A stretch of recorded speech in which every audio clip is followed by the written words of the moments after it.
I remember so clearly the first day that Frank came into the club. It was the first time that I met him. I was on my coffee break. It was a Friday afternoon. Of course, I'd known of him for years. Rita Cairns and Billy Hughes used to go out occasionally, and I heard his name mentioned. She never said anything bad about him, but when his name came up, you got the feeling that he was a bit different. Anyhow, that afternoon he came into the club and Rita introduced us and we chatted. And for the whole 10 minutes of my coffee break, he gave me a talk on the feasibility study he was doing on the blueback salmon, known in Oregon as the sockeye and in Alaska as the redfish, and how he was planning on introducing them to Irish salmon farmers because they had the lowest wastage rate of all the canning factories where they were used.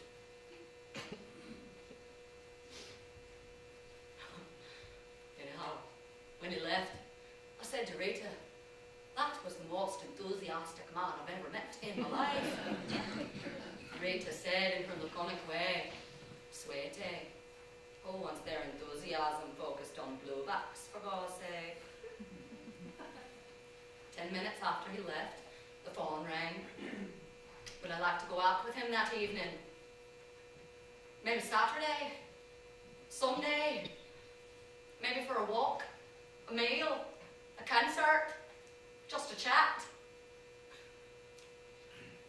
I asked him to call me the following Friday. I thought a lot about him that week. I suppose he was the first man that I ever really knew, apart from my father. And I liked his energy. I liked his enthusiasm. I liked his passion. And maybe what I liked most of all is that he was everything that my father wasn't. I spent the week in the library. The week after I first met her. 1 full week, immersing myself in books and encyclopedias and magazines and articles. Anything, everything I could find on eyes and vision and eye diseases and blindness. It's fascinating. I can't tell you. Fascinating. I look out my bedroom window and at a single glance I can see the front garden and the road beyond and the cars and buses and the tennis carts on the far side and people playing on them and the hills beyond that. All those details and dozens more, all seen in one immediate, comprehensive perception. But Molly's world isn't perceived instantly, comprehensively. She composes a world from a sequence of impressions, one after the other in time. For example, she knows that this is a carving knife because first she can feel the handle, then she can feel this long blade, then this sharp edge, in sequence, in time. What is this object? These are ears, this is a furry body, those are paws, this is a long tail, aha, a cat! In sequence, sequentially, right? Right. Now, a personal question. You're going to ask this blind lady out for an evening. What would be the ideal entertainment for somebody like her? A meal? A concert? A walk? Maybe a swim? Billy Hughes says she's a wonderful swimmer. The week in the library pays off. I know the answer instantly.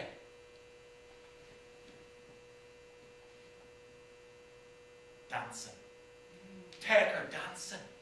With her disability, the absolute perfect relaxation. Forget about space, distance, who's close, who's far, who's approaching. Forget about time. This is not a sequence of events. This is one continuous, delightful event. Nothing leads to nothing else. There's only now.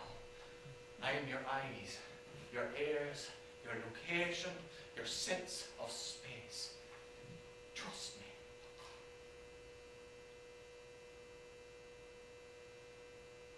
Dancing. Obvious. Straight into a phone box, and I asked her, would she come with me to the Hikers Club dance the following Saturday? It'll be small, I said, more like a party. But what do you say?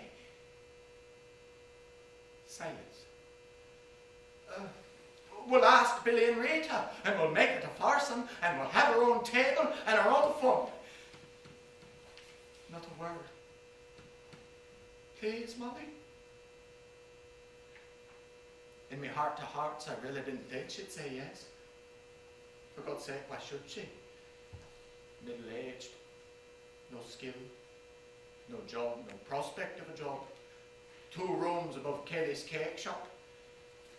And not exactly Rudolph Valentino. And when she did speak, when she said very politely, "Thank you, Frank, I'd love to go."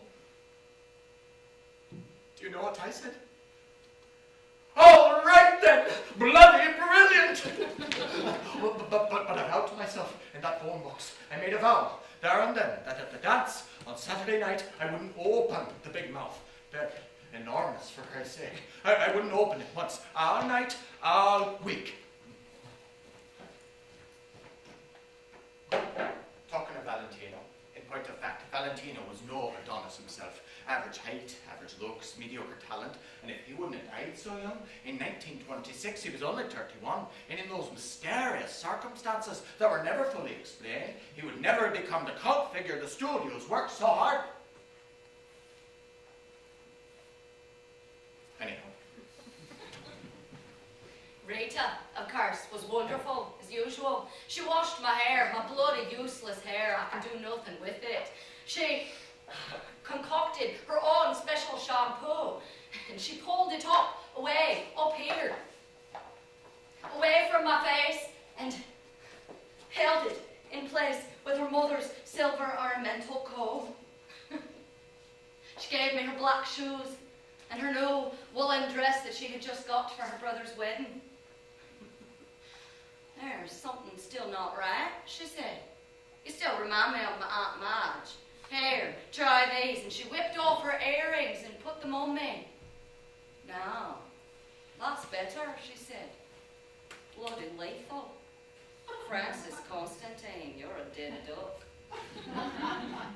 She had the time of her life. I knew she would.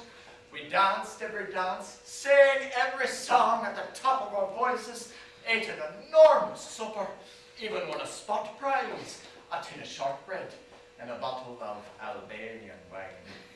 The samba, actually. I wasn't bad at the samba once. Dance. I knew. I explained the whole thing to her. She had to agree. For God's sake, she didn't have to say a word. She just glowed. It was at the end of the night. We were doing an old-time waltz, and then all of a sudden he said to me, "You're such a beautiful woman, Molly." Nobody had ever said anything like that to me. Ever. I was afraid I might cry. And before I could get the words out, he plunged on. Of course, I know that the very idea of appearance, of how things look, can't have much meaning for you. I do know about it. Maybe in your heart you're a real philosophical skeptic, because you not only question the idea of appearance, but the very existence of external reality itself, do you, Molly? Honestly. Second last dance at the Hikers Club. We were doing an old-time waltz.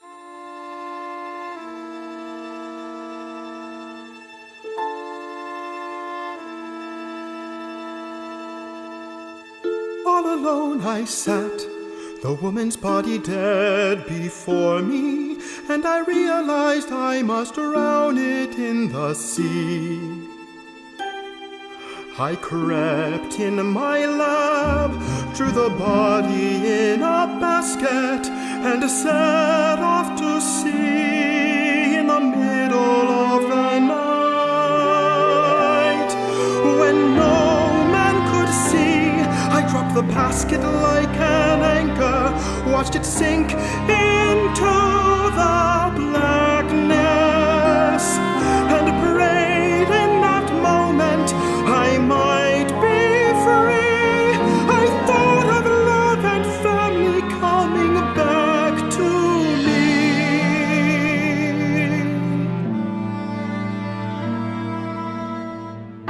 As a new day turned and I drifted toward the island, I saw men who'd gathered all along the shore.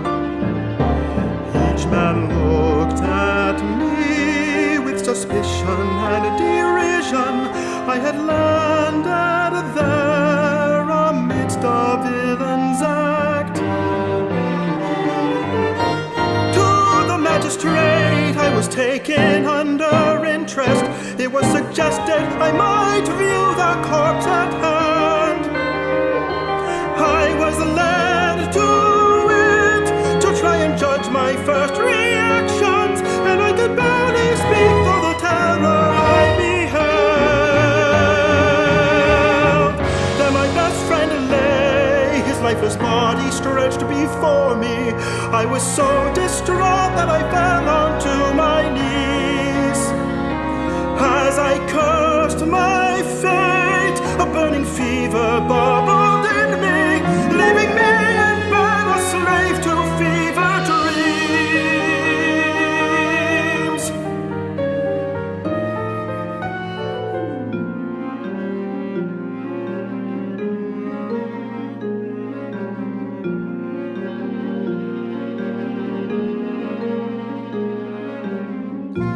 Weak and imprisoned, my madness a blanket.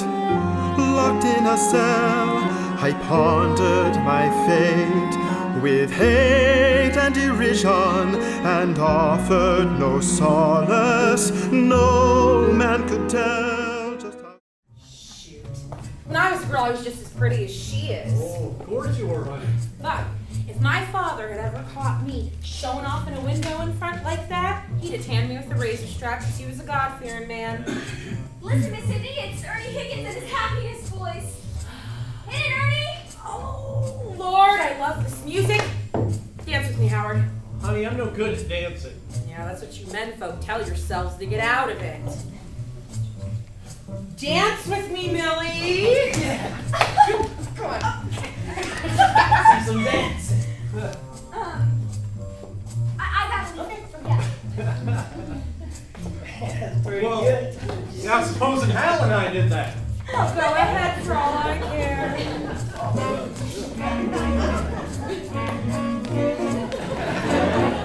You got some moves. Oh, you do? Alright, let's get one. Stop it. What? I thought we were doing very nice.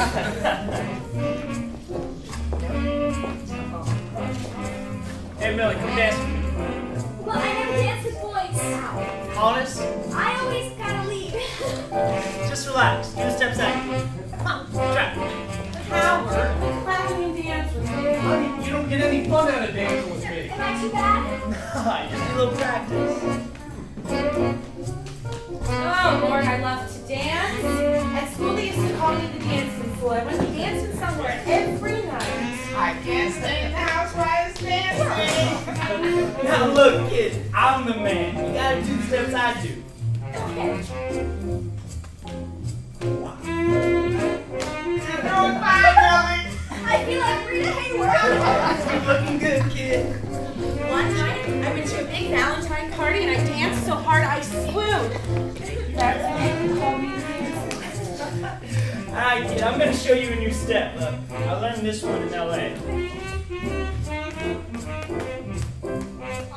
He's graceful. Gee, that looks hard. Ah, take some time. Come on, try it. I don't know, that was just too hard. Come on. Look, kid, you get the step down. You can be the sharpest kid in town. Yeah, but I can't, and the music. Just real loose. See? Just get a little of this and a little of this. That's the way you dance. You sure look pretty, Madge. Thank you, Howard. You care for a dance? More dancers. We've turned the backyard into a ballroom. Thought you couldn't